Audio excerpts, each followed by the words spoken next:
There's cats in the background, and I make no apologies for that tonight because this is an Underdark episode, a working title one. I don't believe we've found a title name for it, but I'm with someone special. Well, he's special to me. Who are you?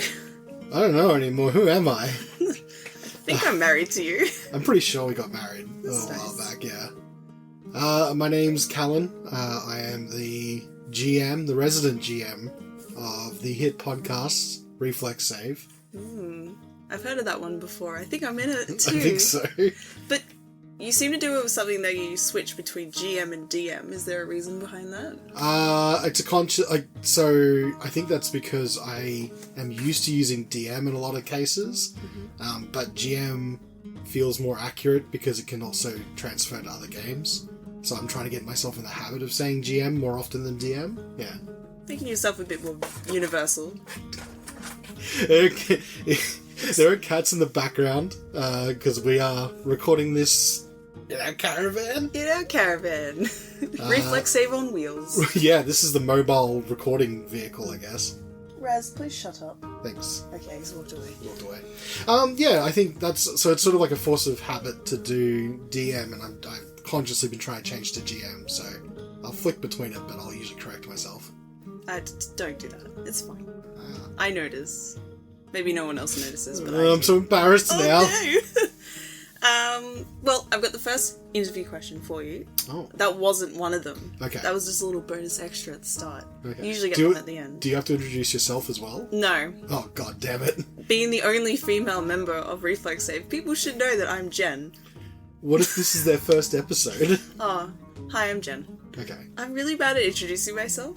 That's okay. Because this interview's about you. Oh, I'm scared. Alright, here's the first real question for you, though. Alright. What are you currently doing outside of D&D? Well, I guess the real question is, like, what aren't I doing outside of D&D? Because I haven't been playing much D&D since we've tore down the studio. Right? I know you've got a game going, but I haven't got any games going at the moment, which is sad, actually. I want to play some D&D. But no, like, outside of D&D, apart from breaking my back, trying to get the house packed up and listeners, he didn't actually break his back. He's in a more my metaphorical back, and I feel like my back's broken. No, but I guess I guess more interestingly, I've been trying to do some streaming on Twitch under the name GM Verdi, but it's sort of been a bit inconsistent recently because of all the move stuff. But I try to at least stream once a week. Usually on Friday nights, we do like a Fight Night Friday where we play some shooters with a group of people and have some fun, sometimes drink. And be very loud. Yeah, usually pretty loud. Very loud. It is good that you're getting back into streaming. I know you really like that. Hopefully once the house is demolished, which is happening very soon now, I can get into some more streaming per week. But yeah. Well, I know why you got into streaming, but why did you get into podcasting? Good question. I mean, when I thought about doing it was way earlier than when we actually started doing Reflex Save, right? Because I listened to a couple podcasts, D&D podcasts that were a bit more early adopters. I know that there's Critical Role there, but my favourite one's Glass Cannon podcast. And I've been listening to them for quite a while, and I was like, I'd so love to do this with a group of friends. Like, one of the things that's really cool about the podcasting an actual play game is you have this kind of record of the adventure you just went on and all the little in-jokes that normally stay maybe within your playing group or like even between playing group to playing group. They all go out there like for everyone to listen to, so they can all be part of the jokes and the fun stuff that happens. So I'd been thinking about it for a while, and I guess it was sort of... I sort of needed the right group of people to do it with that sort of mesh together and different personalities, because you can't really just have the same, people for each individual. You sort of need different people to help, like, hopefully tell an interesting story. And so I thought about it for years before we, like maybe a year and a half or so before I started, because I just wanted that kind of experience. And I've never done podcasting before. I've never done editing before. And so doing the experience I thought would always be really fun to sort of learn a different skill, maybe. Yeah, and then I guess once I'd sort of decided on who might be good to do that with, it was sort of full on from there on out. It gets taken over a good portion of our lives for a lot of it. Most definitely, yes. Yeah. But it's been fun. It's been fun. It's been stressful in a lot of ways, but it's been fun. Well, I'm glad we all have each individual personalities to complement your playstyle. It's not even complimenting my playstyle. I just hope that I'm interesting enough as a storyteller or as a guide to help everyone tell their stories, you know? A lot of the feedback that we get about your GMing, has been very positive. Yeah, well, I don't know. I hope it's entertaining, like the stuff that I do and the decisions I make. I get really self-conscious about them, especially leading up to sessions, you know. Well, our numbers reflect you doing a very good job, so you don't need to be so self-conscious. It's too late, I already am. Oh god, he's blushing. Well, for our podcast then, with like everyone that you've gathered around, do you think it takes you longer to prep our sessions as opposed to like a non-podcast episode? I'll tell you what happened to my non-podcast episodes once I started doing the podcast. Oh, I say episodes. I meant sessions. Sessions, yeah. Well, same thing. Yeah. Like, now I also refer to them as episodes too, which is weird. Whatever happens to like my non-podcast sessions now is I don't prep nearly as much because I'm just like, I'll wing it. I'm pretty confident in my improvisation skills now, that I just sort of skim the things that I need to ahead of time before I do a session and just go, okay, I know this, and this. These are the sort of key points I want to kind of hit, and I'll just go for it. But for our sessions, I'll dig a bit deeper because I'll be thinking about exactly what kind of story beats that we want as characters as well. It's a little bit different from the normal one. I don't know if the prep is more, but it's different. Yeah, that's a good way to put it then. Yeah, it's like prepping for a podcast episode, because I know I've talked to a few different people who have done their podcast and they're just like, oh, we just set up a microphone and just went for it. And sort of the way we approached it was like, we always had in mind that like, we're going to have an audience, we're going to have people listening, and so there needs to be something a little bit more than just playing the way we normally play. So we sort of altered our play to try and be efficient, to try and make sure that we weren't slowing things down, but then to also make sure everyone has story beats and there was something interesting to bring to the table. So yeah, the prep's different because I'm always conscious that there's someone listening at the end, and I really appreciate that people listen. For sure, it's almost like you actively have to remove the podcast mindset when you do go to a normal table, and you're like, there's still consequences, but there's no one else listening besides the 4 or 5 people at this table. It's so interesting as well that I think there's a lot, like, because I do the editing for our episodes as well, and there's a lot of like, you know, things I try and make it so it's like fits within an hour to an hour and 20 minutes per episode. So I try and like cut out sort of dead air. But man, playing a normal session when you're like, everyone's just sort of messing around, you're always like, oh no, we got to keep on going, and it's sort of a really weird whiplash to go back to it. So much dead air to cut. So much dead air, but it's like, no, we're just having fun. Yeah. And would you? Would I? Once Icewind Dale is finished and we're all done with that area, would you make your next D&D podcast, or just podcast in general, a homebrew one, or would you go back to a module? This is a really tough one because I know a lot of people out there, like, they live and die by their homebrew session because the story they're telling, right? One of the things about doing a module is you're not necessarily telling your own story, although I like to think I'm putting a lot of myself in it. You definitely are, yeah. But the thing is, for me, is I work full-time, and I have a pretty stressful job as well. And, you know, I'm also, when we're doing the podcast, I'm doing the editing and stuff like that, and I know you're doing a lot of social media, so deciding to do it as a module means it takes a bit of the weight of certain parts off my plate. Right? Yeah. So I don't have to be coming up with literally everything from start to finish. And I think, you know, I think I could do that. I definitely have stories that I'd like to tell. You know, I've done a little bit of writing before, and I inject a lot of that into, like, a lot of the custom scenes from this are from me, right? Yeah. There are things that I've written just for this. And so it's not that I couldn't do it. I think it's as a time thing, and this is not my full-time job either. This is something we're doing on the side. So as much as you wish it was. Sometimes, yeah. Yeah. Well, man, hell, if I could get paid to do that, for sure. I'll give you $1 every session. I don't think that's going to cover the expenses, unfortunately. Probably not, but you'll feel special. I feel special when I'm with you. Oh, stop. Yeah. Well, on that, Okay. I've got a speed round for you. Oh god, this. I know. It's stressful, right? It's a Knowing little that it's bit. coming up. Well, I know it's coming, but I don't know what it is. Okay. Alright. I'm ready. Ready? Okay. Are you sure? No. Alright, too bad. Red or black? Red. RAM or CPU? CPU. Talk in public bathrooms, yes or no? Yeah, sometimes. Favourite planet? Ooh. Speed round. Saturn. Chocolate or caramel? Caramel. Parker or Morales? Don't make me do that. I'm going to put my foot down both. Favourite dice shape? I do like a good old D12. Nice. Dungeons or dragons? It's got to be the dragons. Alright. Okay. Speed round's over, but... You threw in the Spider-Man thing. I did. You knew I can't answer that.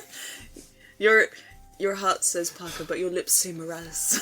I like them both. I know. I really like them both. I think they're great, both of them. Yeah. I didn't realise that was going to be the one... The one that you were most sweatiest about was your favourite planet. Because it came out of nowhere, and I'm like, what is my favourite planet? And then the only one I could think of was Saturn, so I had to go with it. You gotta put a ring on that bad boy. Yeah. Alright. Getting back to, like, the actual podcast itself. Okay. We're gonna go back there. Venture back.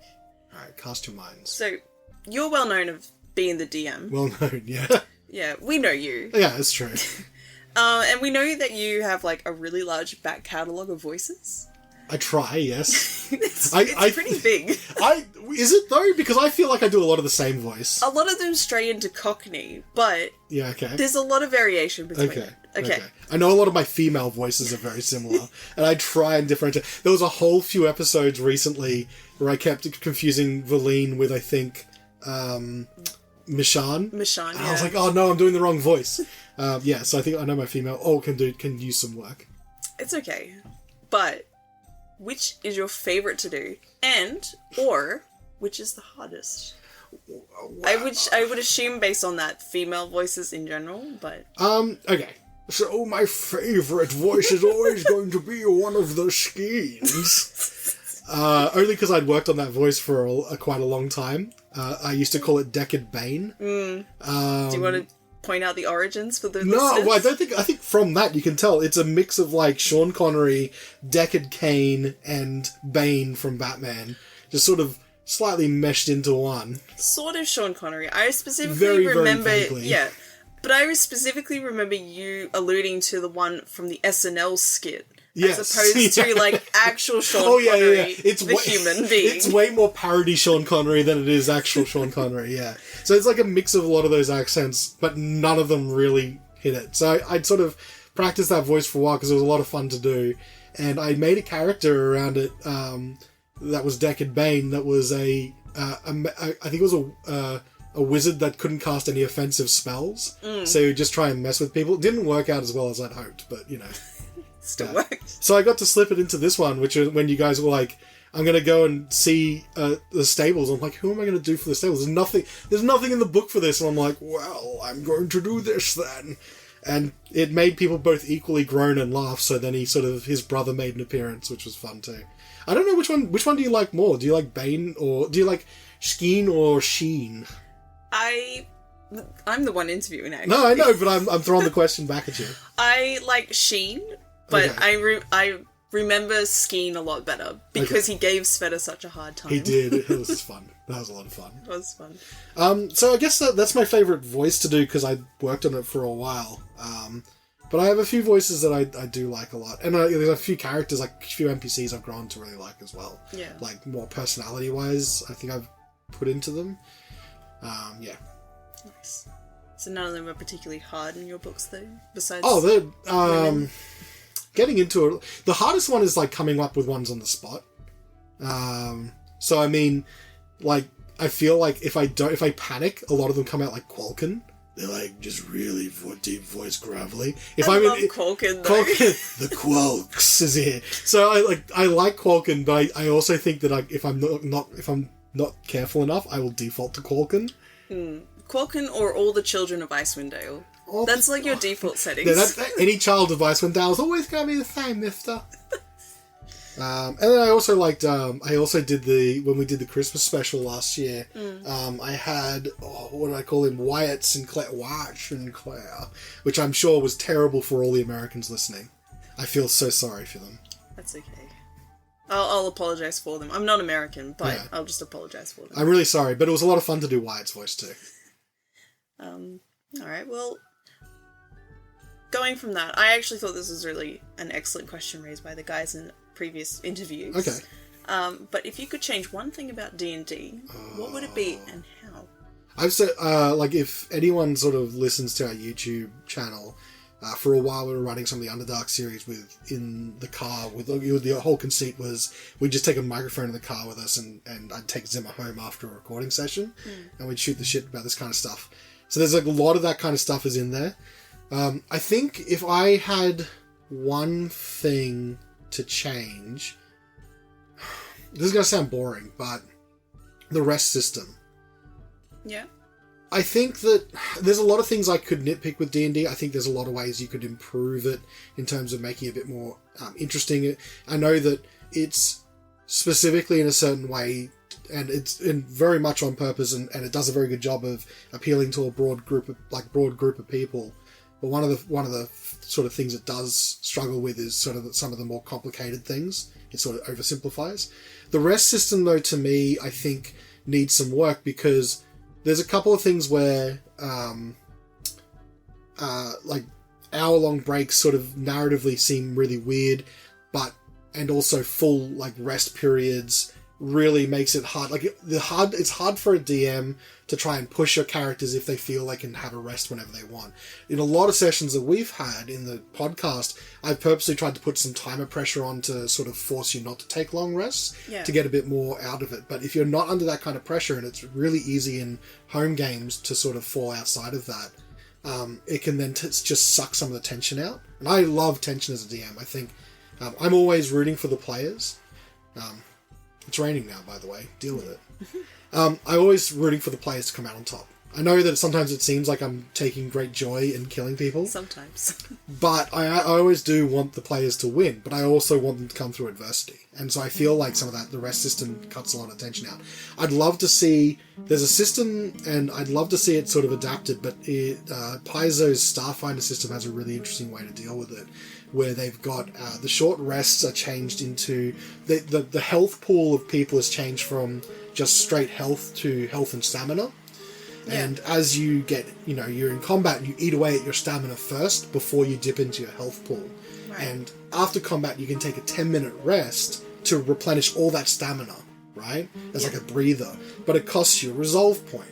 Early on, doesn't matter too much because you can always stabilize if you have enough resolve. It's only dangerous when you don't have resolve to stabilize. But later you get abilities that also use and consume resolve, so it becomes a resource that the player has agency to manage, but also has a very real impact on how encounters are structured, because you assume people pretty much have full stamina. Like, rather than going, how do I force people not to take too many short rests in a day, you just assume people will take a 10-minute breather, and you design your encounters around that, and it's up to them to then manage their resources effectively from there.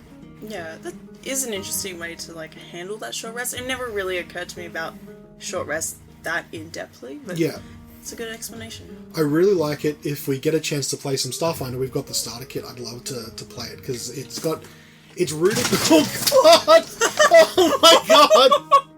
It's got to stay in. I just saw it happen. Are you okay? And Nyx. Oh my goodness. Oh my god. She was fighting herself, and she rolled off the bed and panicked and fell on the She did floor. like the Mufasa of the thing, help me! That's staying in. That's staying in. Oh my god, Nyx, I hope you're okay. Stupid cat. What was I saying? So yeah, I think the one thing about Starfinder, it's rooted in some old Pathfinder and old Sister System D&D stuff. And there is a point of that of not going too far to scare off new players. But I do think some complexity is needed to be brought back in. The rest system is probably one of the ones. It's not the only thing I would address, but it's probably one of the ones I'd like to address. Alright. Definitely not the answer I was expecting from you, but certainly a well put answer. Thank you. Well, being a DM, almost classifying yourself as a forever DM. Yeah. You would say, right? Yeah, I often get in that pool.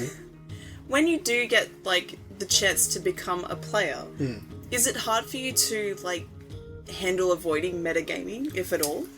I think it depends, right? So there's definitely some things as a DM, you absorb the knowledge of monsters, right?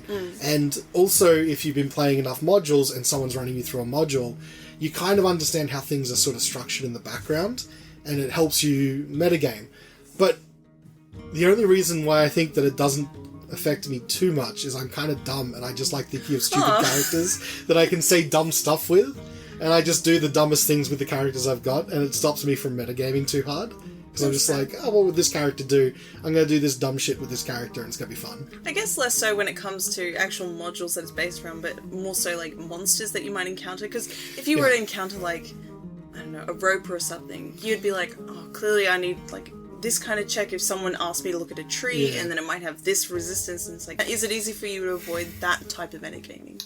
So there's a couple things. One is I don't think D&D places that much emphasis on knowledge. I do. That whole thing about knowledge, and we've talked about this in the car before, the whole knowledge check thing is something that I'm holding over from old D&D to make knowledge more useful and to give you guys a sort of puzzle while we do encounters. Technically, I think as a GM you can just tell the players exactly all the stuff, but the way I sort of avoid that is I often play high or mid intelligence characters just so I can try and apply some of that knowledge that I would have if in a metagaming slot, so I'll try and play into it and roll those knowledge checks. And then if it's something that's blatantly obvious, like my character doesn't know that, but I do, I will try and play around that because I don't like to metagame. Yeah. I like sort of character-driven stuff instead, which is why I intentionally choose characters with very silly voices to focus on that rather than metagaming. That energy's being put elsewhere. Yeah, I try and shut off that brain space. Yeah, I've definitely had people notice and tell me that you do hold across like old school D&D play when it does come to like ability checks, like roll religion for undead. So, like, some of them, yeah. I think, and I don't think I even realised I was doing it the first time I was GMing for 5th edition, but I'm glad that I do it because I think that it's adding just a little bit more of my own into it, and also sort of paying homage to some of the older style of play. I don't want to bog everything down too much because, you know, then that sort of defeats the purpose of some of the things I've done for 5th edition, but yeah. Yeah, well, I really like it. I incorporate it in my own home games, so yeah. There you go. Are you ready for another speed round? Oh god! They come out of left field. I'm sweating again. Oh my god. But are you ready? Never, but go. Cats or dogs? Cats. Punk or rock? Punk. Best superpower? It's like a telekinesis style. You know what? Teleportation. Oh my god. Why do birds suddenly appear? Because John Woo's filming nearby. Favorite video game character? Raziel from Soul Reaver Legacy of Kain. I could go into this for hours, don't start. That's another episode. Do you think aliens exist? Yes, but I don't think they've been here. That's the end. I didn't have any more questions. Okay. The I know superpower one's weird because I could go in depth about a type of telekinesis thing, but the short answer is like, no, okay, teleportation then. Is there a specific X-Men to base that? No. Is it? No, it's like, it's a combination of things. I like the idea of like, I was thinking about this. I read My Hero Academia, and so like recently, because I've read some comics and stuff, I like superheroes, I like Spider-Man. But recently, Spider-Man, radioactive Spider-Man. But I guess, so recently though, I've been reading some My Hero Academia, so I was thinking of in that context is kind of interesting, where you have like one superpower that you sort of spread out to everything. And so I built this sort of complicated power set based on basically the idea of a phantom limb syndrome, but incorporating things like mage hand, phantom limbs, duplicate bodies. I called it Geist. So it's like a form of telekinesis that you can make, but it's almost like a body part telekinesis, and it can affect your body as well. But that was going to take too long to explain in the speed round, so I'm like, oh shit, no. You still took a while anyway. You broke the rules after the speed round. After the speed round. But yes, no, teleportation then is a simple answer. Thank you for the explanation. I like it. I just feel really weird. You just got like a weird sad thing. This is going to like really dump a lot of my like weird way of thinking onto the internet, isn't it? Yeah. We all had to do it. It's about time that you did it too. Okay. Alright. Well, I think to cap this all off, because you are a chatterboxer. I do talk a lot. Yeah, and that's why I love you. Because I don't talk very much, and you take over, and that's nice. Oh. People like that. People like that. Did you find it pretty daunting to be the main voice of the hit podcast series Reflex Save? Yeah, one of the things I struggled with, I think I mentioned it earlier, one of the things I struggled with was, I've got to talk a lot as the GM. So, like 90% of the, well, not 90%, but a big portion of the episode will be me talking because I've got to talk to each of the characters. I really like it when I can take a back seat and let everyone else do the conversing. I know that I love to talk, and it's really hard for me not to jump in with things as well in those moments, but I know that narratively I'll always get a big slice of the pie there. So I was daunted because I was worried about a couple things. I was worried that I wouldn't, from this self-doubt about, am I going to be a good enough GM? Is the decisions I'm going to make going to be right for the people listening? As in, will my logic make sense? Will my rules calls not frustrate people, etc.? The other thing, though, was, I was super worried about my voice. My actual, just tone of voice. Not only the weird character voices I do, but just my normal speaking voice. Because I'm is that a really boring voice? There's a nice deep huskiness to it. Well, that's to it. So to me, it's a really boring voice, right? It's just, I think it's too monotone. I think it's too, very singular. It doesn't have a lot of variation. So I was the biggest thing I was worried about was that my voice would be boring, and so people would turn off. And also then, being the one standing into the editing bay, I have to listen to myself talk all the time. And it's very much true what they say. It's when you first listen to yourself record, it's you hate it. And the very first episodes I was editing, I hated my voice. Hated it. I'm used to it now. I've come to accept that's what I sound like. But it was really daunting at first. And, seeing people listen, and sometimes we get feedback, I'm on my Twitch channel. There's a couple of people out there, I'm not going to drop names, but you know who you are, that drop by and say hey and support the pod as well as the Twitch channel. Really make me appreciate the people that are listening and know that at least people out there are being entertained. And if my voice was that bad and my storytelling or my rules calls or anything like that was that bad, they would have gone, they would have left. And I'm sure plenty of people did turn off for that reason, but at least someone's listening. Yeah, and I would think that your style of gameplay has maybe influenced more people than turn off. I hope so. Of the actual podcast. I hope a little bit of my GMing has made its way into other people's GMing styles. Yeah. Even if it's just a little bit. Yeah. I think so. So, yeah. And I think just to cap out the questioning for you, because it's something I'm curious about. Sure. Now that you're well into this podcasting experience. Oh boy. What is something that you wish you knew before doing all of this? We knew about having good equipment. Yeah. We'd have to get into editing, all that jazz, and sound dampening. Is there something that you really wish you knew before stepping into this?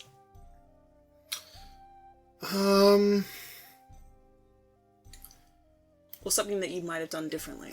I mean, I'm sure there's plenty of things I would have done differently in terms of really, one of the tough things is we're a podcast from Australia, so our audience has to, not, your local audience is always the first one that's going to pick you up. So compared to a lot of other places, we don't have as much reach right away until we start getting some traction elsewhere. And that's really hard. That's really tough. So, we sort of figured out, we'll do it Wednesday at this time. This seems to be the best. But we didn't really do a lot of research into whether that would be the best time. Yeah. And that's, I think you gave me a hard time for it, rightfully so, later when you found out. But, I think maybe knowing a little bit more about how to connect, because we have such a limited reach here. And I'm saying that not to make fun of the people here that listen. There's plenty of fans that listen here in Australia, but we just don't have the population to reach a lot of people compared to, other places in the world. So what really makes me feel better is when we do get people from all over the world that comment and say, hey, from the US, from the UK, from Portugal, Portugal? Is that right? I'm not going to correct you. It's on record now. Did I get it right? Yes, you did. Okay, good. I'm going to cut that out. No. From all these places, so I guess I wish I knew more about interacting with people overseas and managing that aspect of it. I know that I've only been doing little bits of the social media. I know that primarily you've been doing a lot of the social media stuff. I guess I wish I'd known more about that, but that was always going to be a tough ask for a lot of us because none of us are sort of natively in that space. None of us are on social media. Not really, and that's really hard, right? Because it's asking a lot to then also pick that up as well. You know, it's something that doesn't come to naturally to any of us. You know, none of us in the group are really performers, right? Like, no, not really. We're sort of different professionals, like sort of around the same field in a lot of cases, but when none of us have like industry connections for performance or entertainment and things like that. Like the connections aren't really there like that, and so we sort of rely on teaching ourselves those bits and pieces. So the same thing for social media. None of us are really like native social media managers or community managers or things like that. So I wish that I'd probably known that a little bit more before going in, and I would have made a couple different decisions. Well, the decision for making Reflex Save and putting yourself out there has made the world a better place. Aww. As cliche as that might sound, because we get a lot of positive feedback. We get a lot of people, at least vocally to me when I go to my work, just say they had a good time listening to it, and you've done the right thing for starting this podcast, and hopefully we can finish it soon. Yeah. Once the house goes up, we get the studio. I think we can finish it. We will get to the end of this module. I promise. Yay! I promise we'll get to the end of this module for this podcast. It'll all be out. It'll all be together. Fantastic. Okay. Well, I'm going to sign off the interview now before it starts storming.